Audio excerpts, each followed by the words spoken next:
This is episode 22 with the Time Talks podcast, part of the Channel Zero Network. My name is Chris Time Steele, and this episode features the scholar Dr. Tracy Sharpley-Whiting, who is the Gertrude Conaway Vanderbilt Distinguished Professor of Humanities, Chair of African American and Diaspora Studies, and Director of the Cali House Center at Vanderbilt University. Professor Sharpley-Whiting is a world-renowned scholar and author of books such as Bricktop's Paris, African American Women in Paris Between the Two World Wars, and the autobiography of Ada Bricktop Smith. Pimps Up, Hoes Down, Young Black Women, Hip-Hop and the New Gender Politics, Franz Fanon, Conflicts and Feminisms, Black Venus, Sexualized Savages, Primal Fears and Primitive Narratives in French, and Negritude Women, as well as many other publications and edited books. In this episode, Professor Sharpley-Whiting spoke on feminism, philosophy, narrative, Fanon, Negritude, hip-hop, internationalism, France, and surrealism. It was a wonderful conversation to have in these crazy times, and I'm grateful she took the time to speak to me. I want to thank Awareness for the music, and here's a short clip from a fellow Channel Zero Network member. Rebel Steps is a podcast about taking action. Season 1 offered insights into how individuals can join movements. Season 2 focuses on the ways people can work together to build these movements. Organizing in groups presents many challenges. How do you care for each other and protect each other in the midst of political struggle? How do you lift up the voices of everyone in your group? How do you work through the inevitable disagreements? All of these questions have complicated answers. As I explore these questions, you'll hear voices and stories from my community in New York City, spotlighting a range of organizers from the Metropolitan Anarchist Coordinating Council, Outlive Them, Pop Gem, Democratic Socialists of America Libertarian Socialist Caucus, and more. Just like the first season, I return to Paulo Freire's quote, "What can we do today so that we can do tomorrow what we cannot do today?" But this time with the realization that building our capacity will necessarily happen alongside others. Find Rebel Steps on Spotify, iTunes, or wherever you get your podcasts, and check us out on Twitter or Patreon. I wanted to start out with kind of having a foundational definition or maybe just how you approach when we're speaking of feminism. And kind of how you define it, but also how you approach it. So it could kind of be a foundation for this conversation. Right. I guess I would probably say, in thinking about feminism, I mean, there's certainly all sorts of cliche ways to try and wrap feminism, into a bow to say, of course, it's about social equality, parity, humanity. It's inclusive of all genders, all races, is intersectional. Certainly that has been my approach. I would probably say that my introduction to feminism began undergraduate formally. Certainly you were always provided examples of feminism in action in our households. But in the context of academe, it came to me through Bell Hooks and Paula Giddings. And I was particularly impacted by Giddings' work because it was deeply historical. And so it gave me a much broader landscape and certainly a broader canvas in which to kind of paint my own complicated ideas about feminism on. Thank you. Yeah, and there's so many, feminism, there's so many different lenses to it, whether you have, Betty Friedan versus Audre Lorde, and you get into class and white supremacy, and you get into talks of like Bill Hooks, who said feminism should be fighting domination of one of its very strong pillars.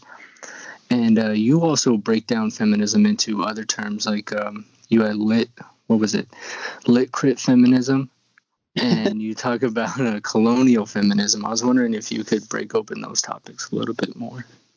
Well, certainly lit crit feminism is more so for those of us who've been trained as literary scholars, whether it be literary history or just straight literary criticism, and bringing various feminist lenses to bear. Certainly one of those approaches, there's deconstruction feminism, there's Freudian feminism. When I was coming along in graduate school in particular, feminism was, I want to say, I really got introduced to French feminism in an interesting way. and began to, and so from that you see all sorts of strains being applied to literature. So that's kind of what I was aiming for those of us who might be doing, like myself, who do 18th and 19th and 20th century, and now I guess 21st century French studies, and particularly French literary works. We might bring a feminist lens in trying to understand the dynamics of the relationships that were being detailed in those novels, and trying to give the reader a better sense of what those dynamics really were what were underpinning those gender dynamics. And certainly those of us who bring race and class, I mean, you can bring them all together as you're deconstructing, but some people come just with a much more general kind of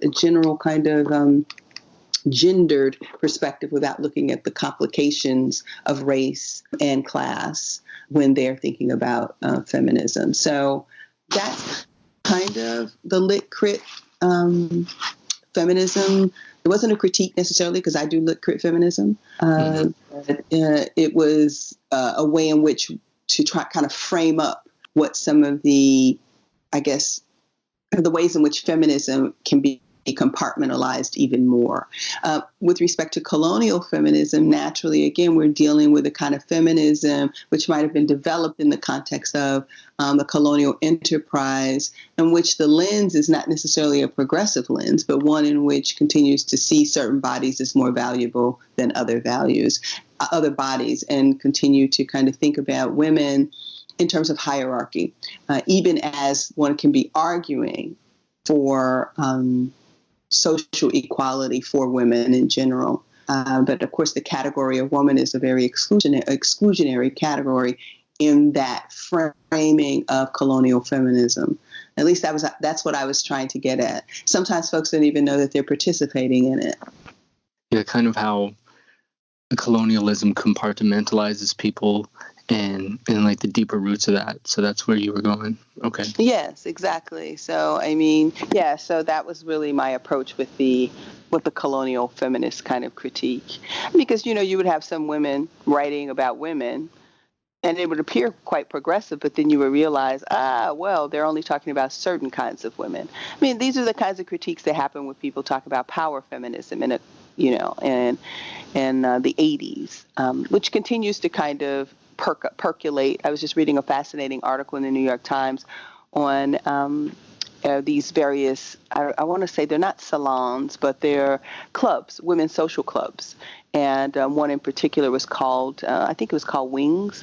But at any rate, it was a women's social club out of New York that now has different social clubs coming up all in the United States. And they were, of course, modeling themselves after a kind of power feminism. But then when you got to the root of it, you found out that workers who were predominantly people of color were being discriminated against and made to feel certain kinds of ways amongst this sea of white feminist kind of success, right? And you would have thought that would have trickled down to workers, and you're reading this and you realize, wow, this is highly problematic. So you could, even in this kind of feminist, beautiful space there, and ideas that inequality was rife in the structuring of the social club itself.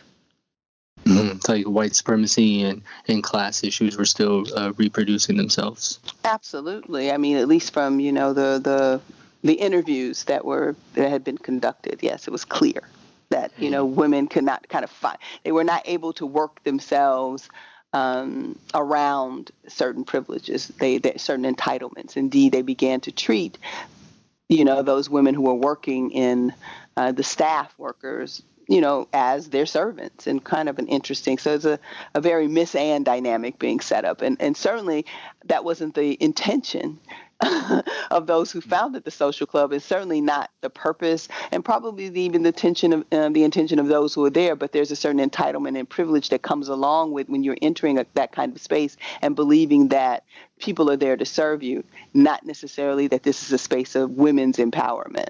Thank you for sharing that. I wanted to talk about philosophy in the French context, but also just as a whole of the Enlightenment and liberalism and philosophy's role in global white supremacy and patriarchy. So, for example, I kind of just want to know how you approach it And some people speak of creolizing philosophy, and I wanted to know how you approach that concept. So, for example, John Locke, he was invested in the Royal African Company, and he wrote much of the South Carolina slavery constitution. Montague, who was spoke about Islam as in derogatory writings. Voltaire, who blamed the slave trade on Africans, or Kant, whose anthropology lectures were racist and had even this racist hierarchy that he had made. And even to Hegel, who said that the flora and fauna of the Americas were inferior to Europe's. And on the topic of this, you've also spoke of Thomas Jefferson and his comments on women, black women, and their desire for orangutans and these other racist things that he had written about. And I was wondering how you approach philosophy when you have these philosophers who had good things to write, but were really contributing to the rise of white supremacy and patriarchy. Well, I think we have to always hold those things in tension, right? I mean, so my approach has always been, even when I teach Jefferson, because I do teach Thomas Jefferson, at the same time that I might be tearing Jefferson down on the one hand for these particularly egregious views, for the students, I also want them to still walk away with that sense that he was a very complex thinker. And on the other hand, these are also the things that Jefferson has brought to bear, and that these are ideas that we still need to grapple with outside of, and simultaneously in conversation with these highly problematic ideas. I find Jefferson actually to be one of the most complicated and complex men of the 18th century around these questions of race and philosophy, and I would not stop studying Jefferson just because of those particularly troubling views. They add to his complexity, and they also give us a better sense of how people can hold views that are from our perspective, because you also don't want to be anachronistic, but you don't have to be with Jefferson. You understand that, how people can hold these particularly egregious, complicated, racist views, and go on to actually do great things, but simultaneously there's something about the human spirit that, he knows that this isn't right, but he presses it down in order to, the importance of white supremacy for him superseded all logic.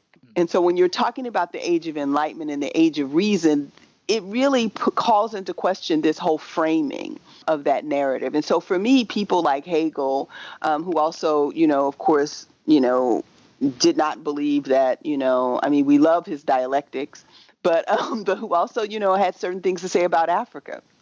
Yeah. And, Locke, others, Voltaire, yes. So, for me, we can't just toss them out, but simultaneously it allows for me a much richer discussion of this notion of the Enlightenment, right? The age of reason, and the people who are promulgating this and who believe themselves to be at the forefront of these intellectual, deep movements of thinking, and simultaneously so lacking in a very real sense when we think about philosophies of man. And philosophies of humanity and a new kind of humanism. So that has kind of consistently been my approach. But I've interestingly in later years really drilled down on Thomas Jefferson. But I would know more.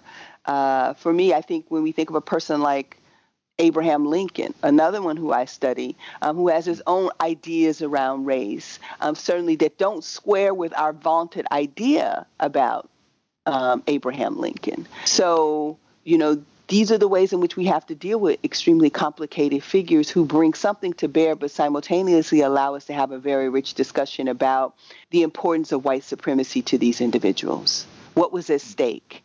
For them, it was their very reason for being that was at stake, right? They could not imagine not being on top. They could not imagine whiteness not being superior.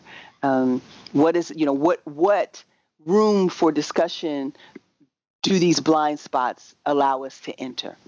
Yeah, like Jefferson had spoke about the 10,000 recollections on slavery, and it was these very complex things where he goes back and actually has some reason towards it. Yeah, I mean, he's a fascinating individual. I mean, and even by the time we get to the end, he's just like, towards the end of his life, he's writing these letters, now, and he's proposing these plans, well, let's just send them all back and do this and do that. I mean, he's desperate at this point to be heard, as an elder statesman. People were dismissive of him. And of course, people in his time were dismissive of Jefferson.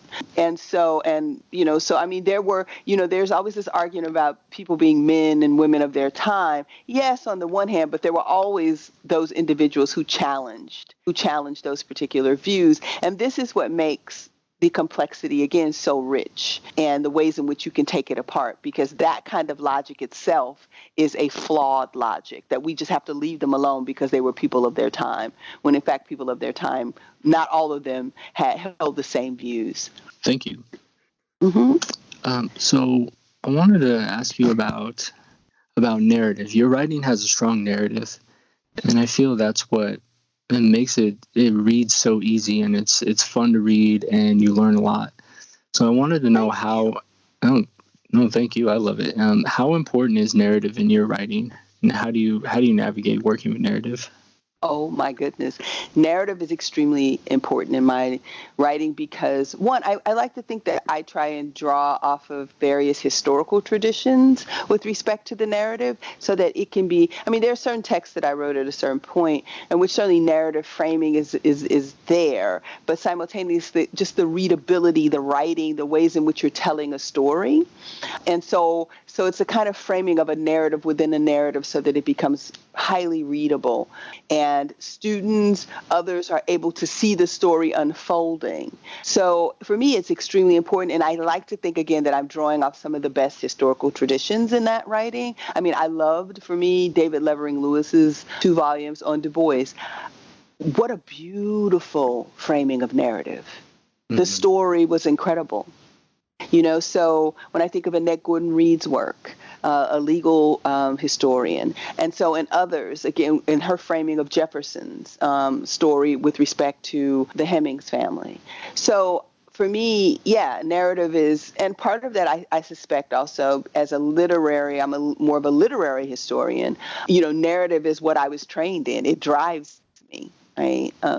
And so that's what pieces of literature are, a narrative. And how do we pull those, how can we access that same sort of narrative structure and ability to tell these stories in ways that are universal in a more academic space? And I think that historians have done it best.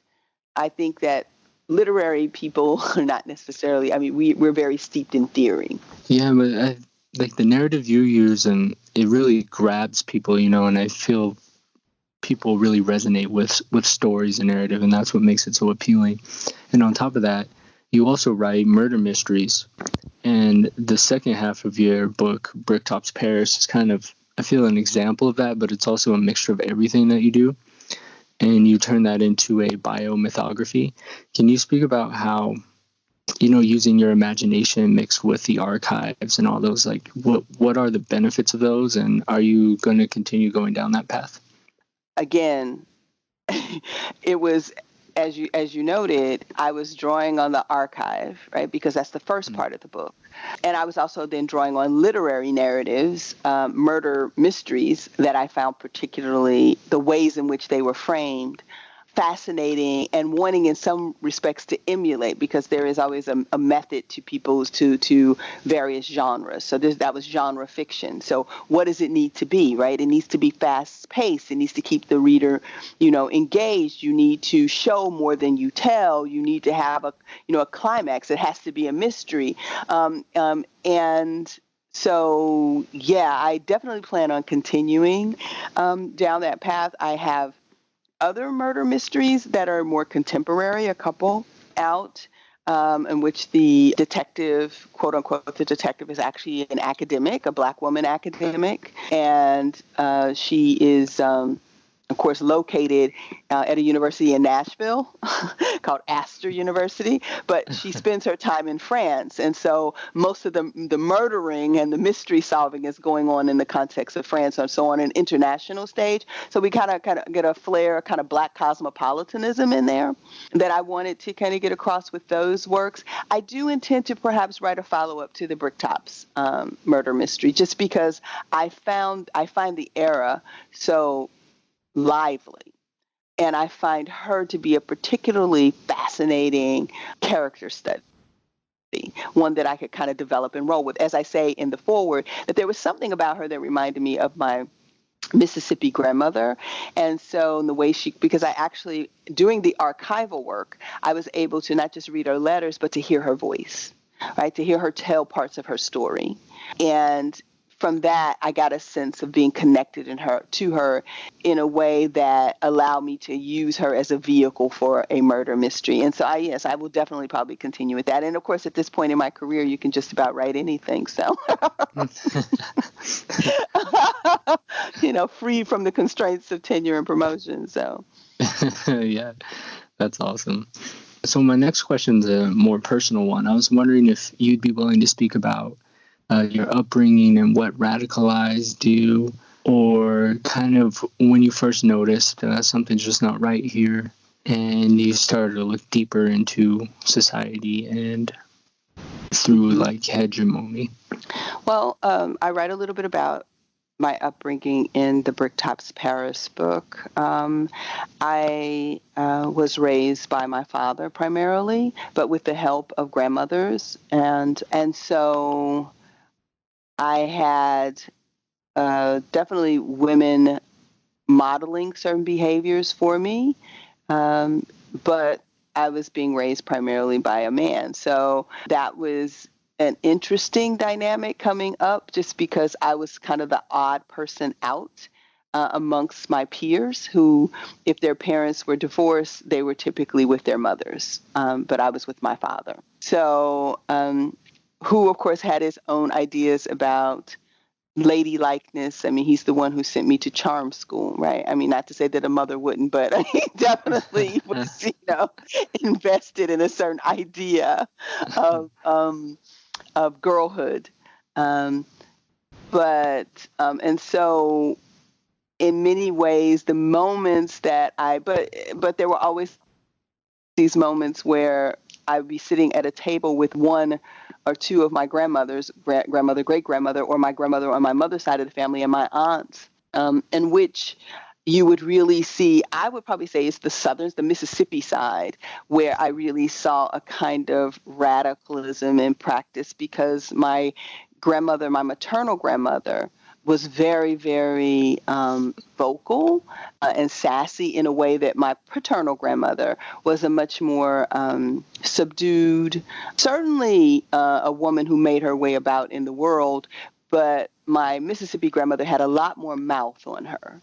And so it's because of that mouthiness, the ways in which she would sometimes address injustice that she might have seen, or even because she was a day worker, and so basically a domestic worker.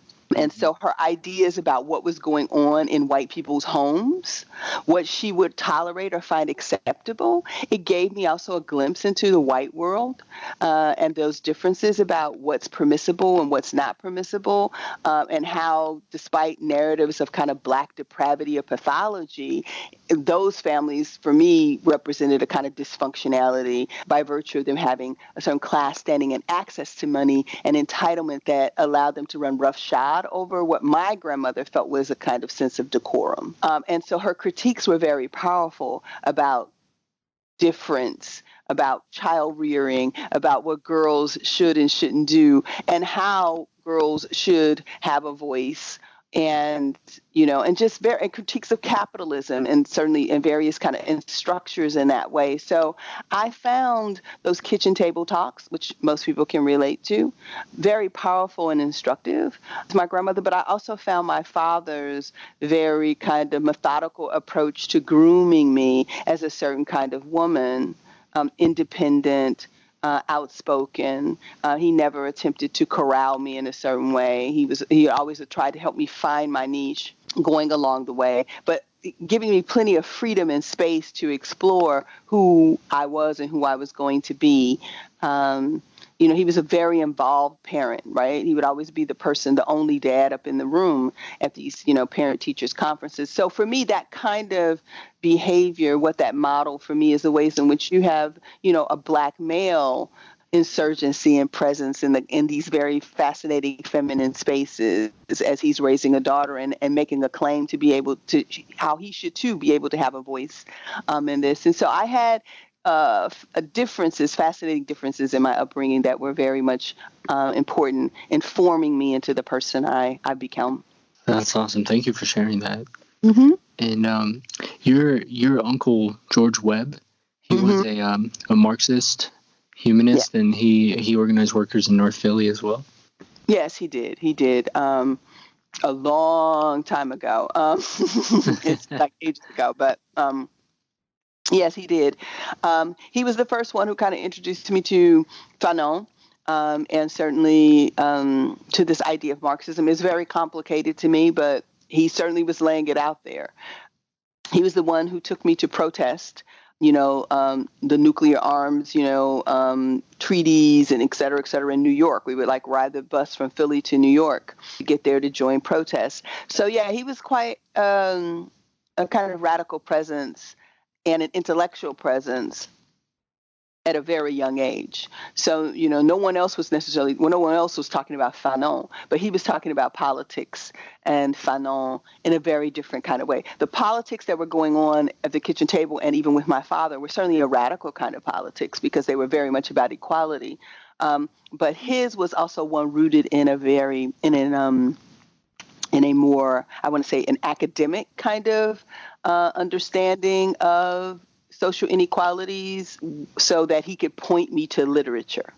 And I mean, I guess you could say, basically organic intellectuals, right? So, I mean, he had some college or whatnot. He did not finish college. So he was more of an organic intellectual. But I guess I would think what I'm thinking about is more academic. But I mean, we're denying the fact that, there are people on the ground who are reading these things as well. This is why, Fanon and others were so powerful. Yeah, Fanon was this critical theorist and psychologist, but read by so many people out of academia. Right, as was Marx. Mm-hmm. So, but for me, in my head, this sounded very academic, right? It sounded very highbrow when you're that young. Oh, yeah, definitely. I wanted to move now into two topics you've written about, which is Negritude and hip-hop. And I was wondering if you see the intersections between hip-hop and Negritude. And to give you context on this, you had written that Negritude is this autonomy and it has this liberatory effect. And when I had read this and thinking about it with hip-hop, I thought about artists such as Rhapsody or Jean Grey or artists like Dead Prez. And Césaire had spoke about knowledge of self, which took me to thinking about Black Star and Talib Kweli and Mos Def. And they had this Pan-Africanist speaking to their music. So I was wondering, do you see intersections between these two topics, or are they separate? No, in the context of certainly Negritude, if we think of Negritude as a kind of philosophy around a kind of pan-blackness, and a kind of,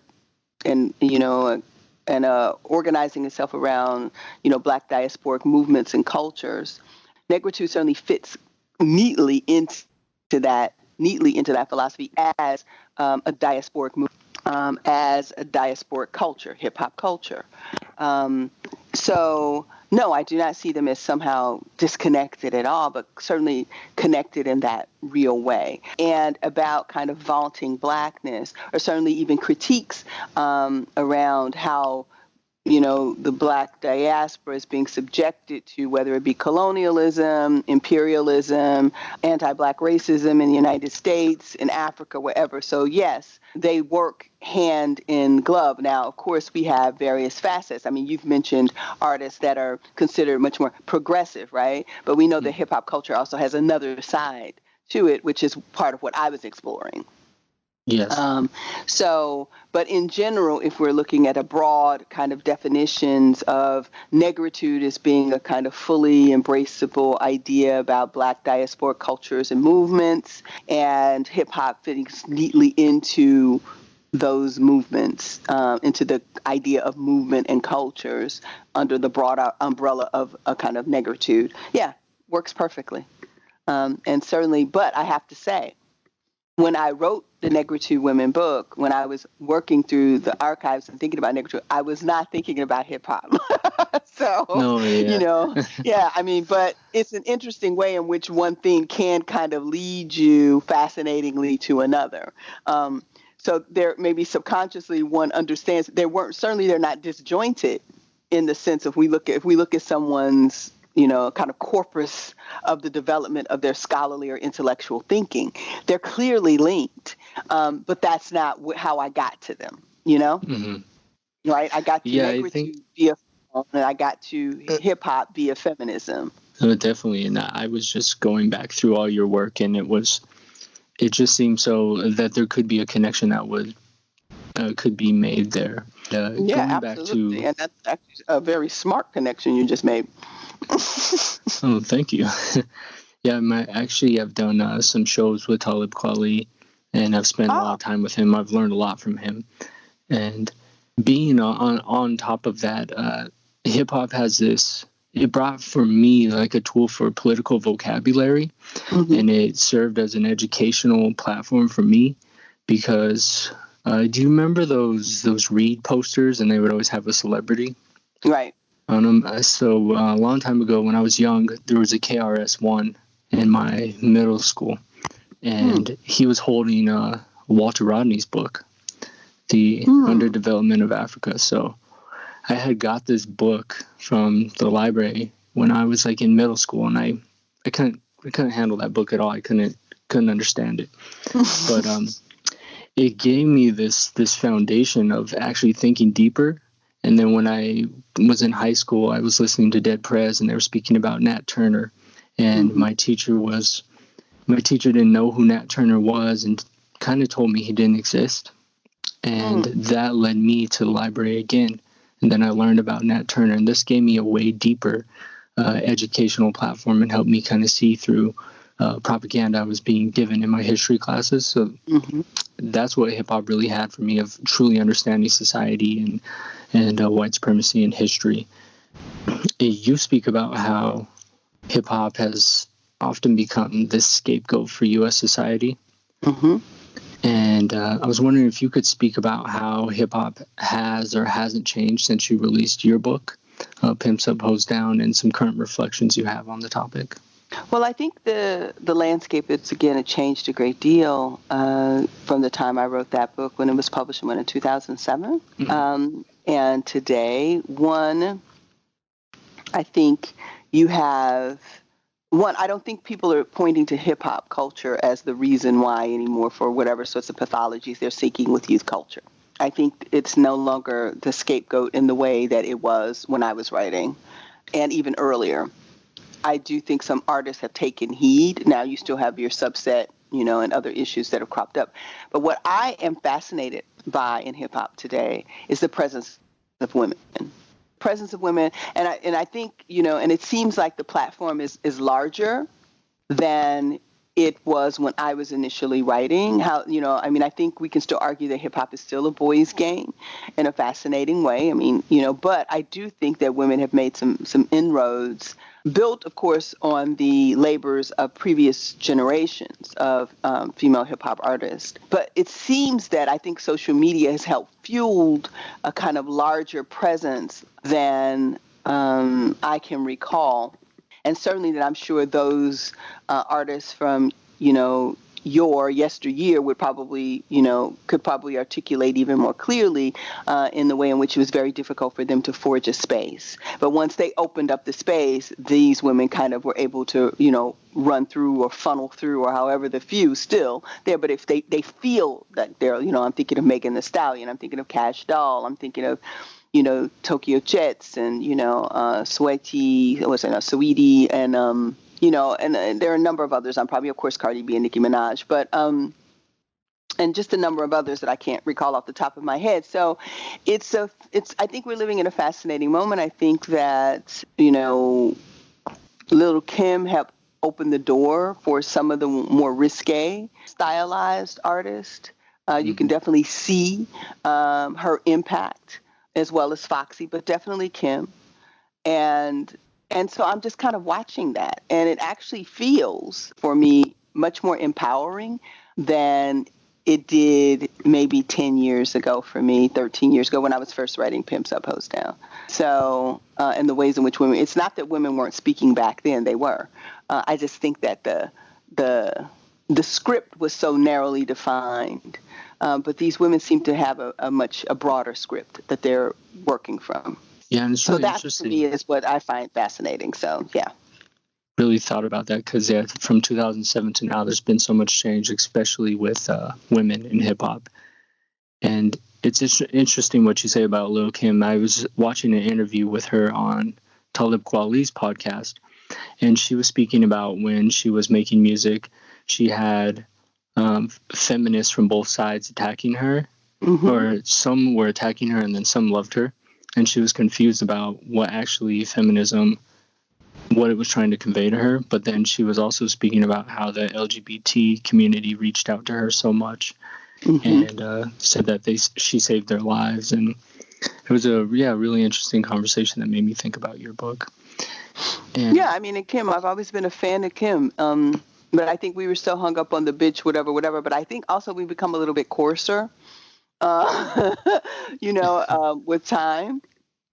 Certainly the occupant in the White House makes, the kind of coarser kind of times seem more, simply accepted and normal. And so some of the things that the women are saying, I suspect probably in 2006, I might have been kind of shocked, 2007. But in 2020, it sounds like this is what they need to be saying. So yeah, it's a very different feel. And Kim was saying, much of these, of the same. And so, yeah, she's she definitely is a trailblazing figure, but there were others, who came even before. I mean, we can go back to, women, talking about their sexuality and, jazz and blues, right? So, I mean, this is not necessarily new. It's just a different genre. I really liked the point you made with hip hop about how you shouldn't just single out these rappers. You should, you can call the FCC, and you also explain that people should know the name of these record executives that are signing the checks, setting up the promotional campaigns. And if you look at a lot of these record labels, they're taking a lot of money from weapons manufacturers, all types of other things, such as drug companies and liquor companies who actually fund these record labels. Right. I mean, I think it's very easy to point at, the artist and not necessarily all the interest behind the artist. Very powerful interest behind the artist. And certainly, and I think our own, the money-making desire that, the profits that are to be had are certainly much more attractive than people trying to, in the simplest terms, do the right thing, right? And thinking about, and of course, I think for most of these artists today, they're not, I think many have shed the idea or are not burdened by the idea that they have to be responsible for certain role modeling. I think we're in a time where there is a kind of, it's always been rugged individualism has been our motto in the United States, but I do think individualism has, moved on to such a different level, and there's such a disconnectedness, but people feel that they're connected by social media, that the idea of responsibility has kind of slipped in fascinating ways. And so it's very easy to point at, again, the artist, but not necessarily of the accountability and responsibility of of those who are producing the music, of those who are, like I say, taking money from all sorts of interesting sources. So the various revenue streams. People don't want to be bothered with those kind of deep dives, right? I think most people would simply want to be entertained. Next, I'd like to talk about internationalism.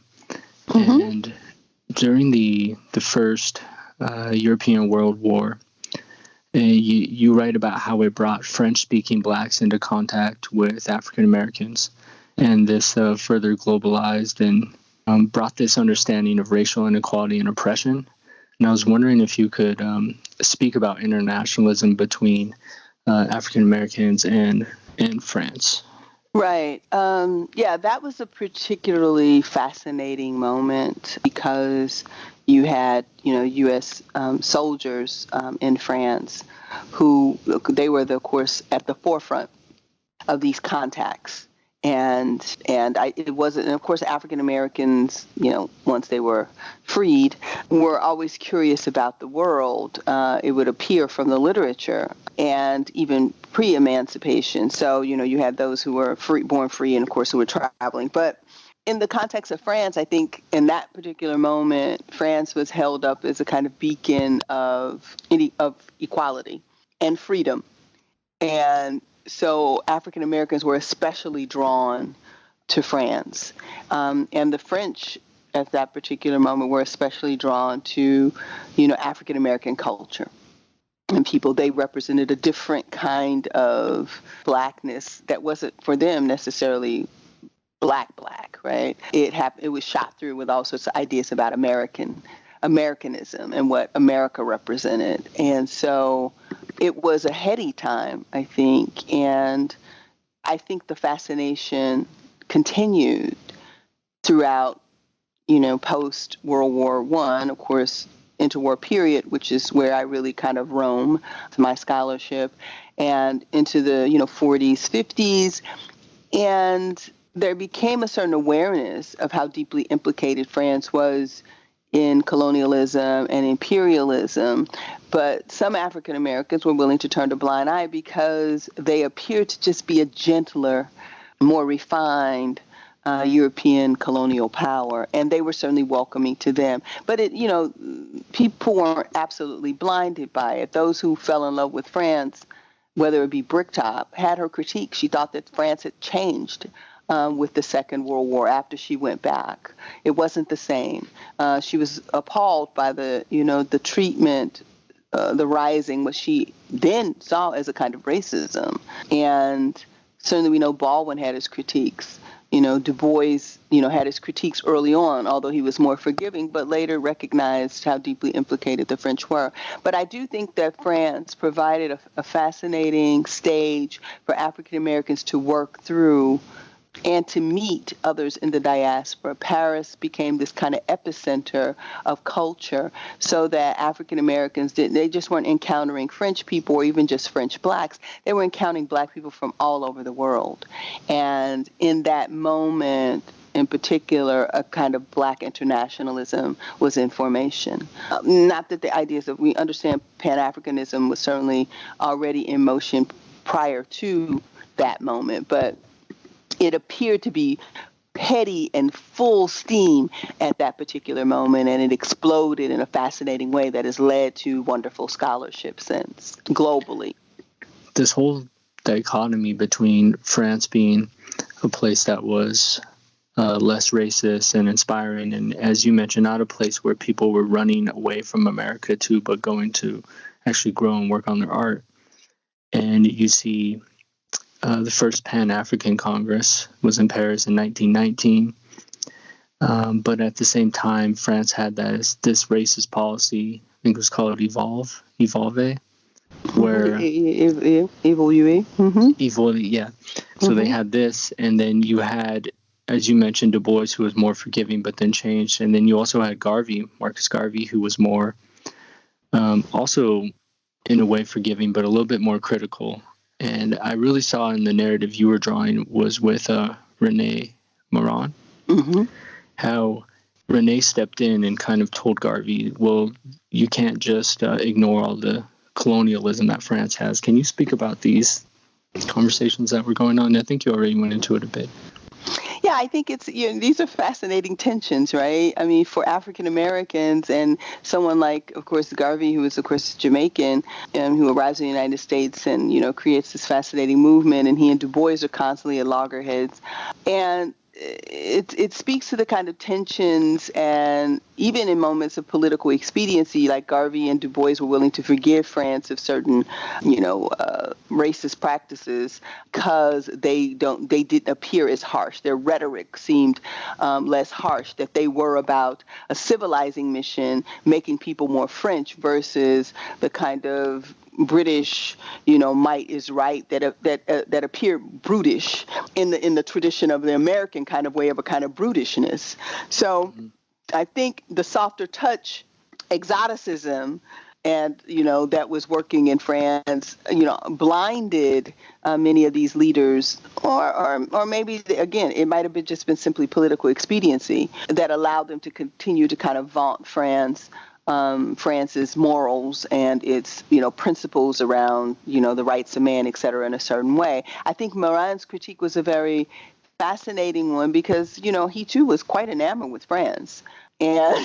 But yet he wasn't going to allow Garvey to let the French off the hook, given that he was a colonial officer and he understood what was happening in the other France. The idea is, though, is that, the people were able to try and make this disconnect somehow, or, say France, proper metropolitan France wasn't anything like France overseas. Those people were really the bad guys who were administering, Africa, et cetera, et cetera. So there are all sorts of ways to justify, back-bending ways to justify, how the French conducted themselves overseas versus what they did when they were home. And I do think that Césaire was probably captured it most fascinatingly in his discourse on colonialism, when he talked about the colonies as kind of stopgaps or spaces in which one could go and act out and then return to the metropole civilized, right? Mm-hmm. They could go there, they would act out all sorts of aggressions.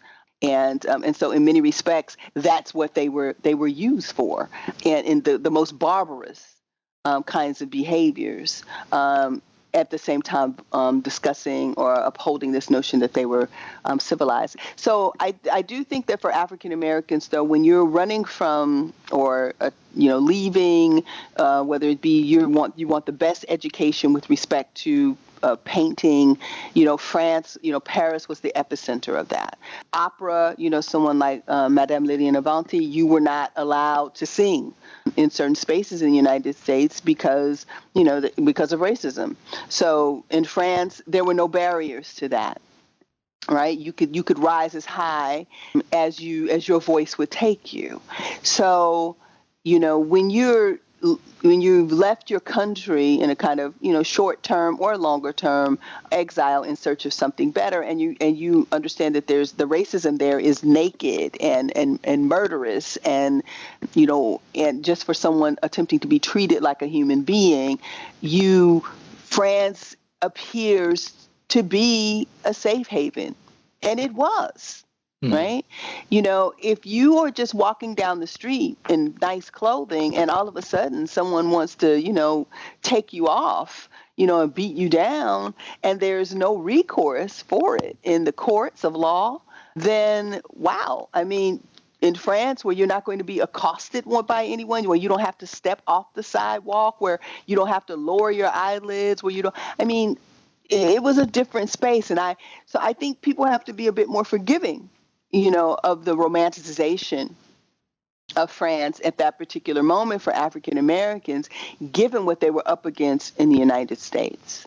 I mean, the indignities these were not just indignities. These were not just, middle class folks who, wanted to sit at the front of the whatever. I mean, these indignities, these were murderous transgressions that their fellow Americans were committing. And I think for the French, they were appalled by it, and kind of, bent over backwards to accommodate African Americans because, one, they certainly didn't want to be characterized in the racist ways that the Americans were characterized. But for them, it's like, but these are citizens, right? I mean, for the French, they could do whatever they want in certain of these places because these people weren't citizens in their minds, right? They hadn't evolved to the level of citizenship to be considered a confrère. And so, but for them, they were like, but these are citizens. They're American citizens, and they're being subjected to this sort of treatment. So it's a fascinating way in which white supremacy can work itself out in different ways. Like for the French, they can work out their ideas of white supremacy that were equally brutal in places, like where that Césaire describes in Discourse on Colonialism throughout Africa, whether it be Senegal or various places in North Africa, and under the justification, these aren't really citizens. We're still trying to raise them up. They just don't get it yet. Versus how they might have treated African Americans in France, right? And how they might have treated maybe even West Indians in France at that particular moment who were citizens, right? But this is where people like Nardal interject, and even Fanon, because they recognize that there is racism there. It's a different kind, but it's still there. I guess really to sum that up is like when René Maran told Garvey, French colonization may be less arduous than Anglo-Saxon colonization, but it is nonetheless arduous. Well, yeah, and I wouldn't say that it was less arduous, right? Mm-hmm. I mean, so you can see even in that, I think that's fascinating. It's a fascinating, quote from Marin, because again, it attempts to elevate the French in a way in which somehow theirs is just a little different, right? That they're just not as bad, they're not as brutal. But when you read Discourse on Colonialism, yeah, they were very brutal. And when you read all of these histories, they were extremely brutal. Right. Like in so when you read about Algeria and Indochina, French Indochina, so they were brutal, heads and shoulders above, in certain respects, because they were willy-nilly all over the world, with their imperialism and racist. So, this wasn't restricted, to an interesting kind of space. And in many respects, as they want to the Americans doing what they're doing to black citizens who were pushing back in murderous kinds of ways, what the French were doing in all of these other spaces was quite frankly horrible. The body count was much higher. Right? Yeah. The violations were much higher. The rapes, the torturing was much higher. But again, because it was over there versus France proper, right? Metropolitan France, it was out of sight. And people could just write about how wretched the natives were, that they needed these civilizing practices in order to bring them up to the level of Frenchness. And, the French public could just kind of accept it, right? And then there were travel narratives, like people like Pierre Loti in the late 19th century and others who would write about the natives in such a way that it justified the colonial project. Mm-hmm. I have one last question. Okay. And this deals with the topic of surrealism, as we're talking about Suzanne Césaire. Your wonderful book that highlighted women and their role in the Negritude movement. And you speak how surrealism is a tool to tap into the inner self, how Suzanne used it as in service of liberation.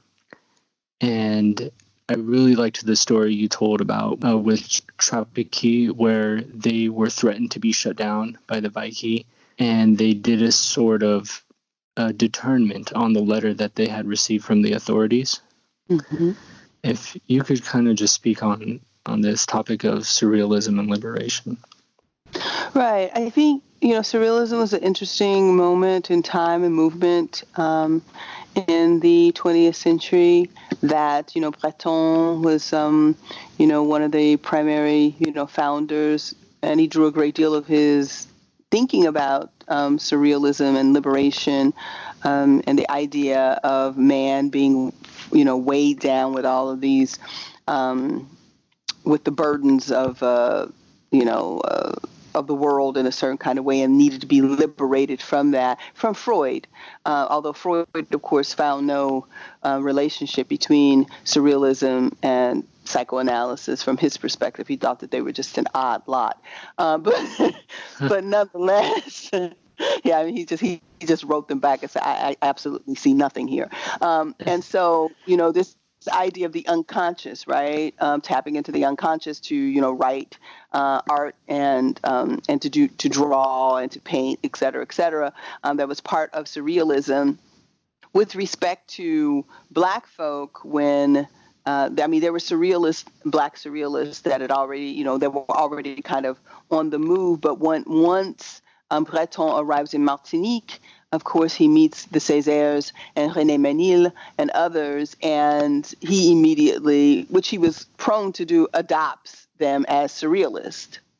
Right? I mean, in the same way he kind of says Freud is a surrealist. But I think, and I would probably argue that Césaire was not, he was a poet, wonderful poet, but that surrealism wasn't necessarily his thing.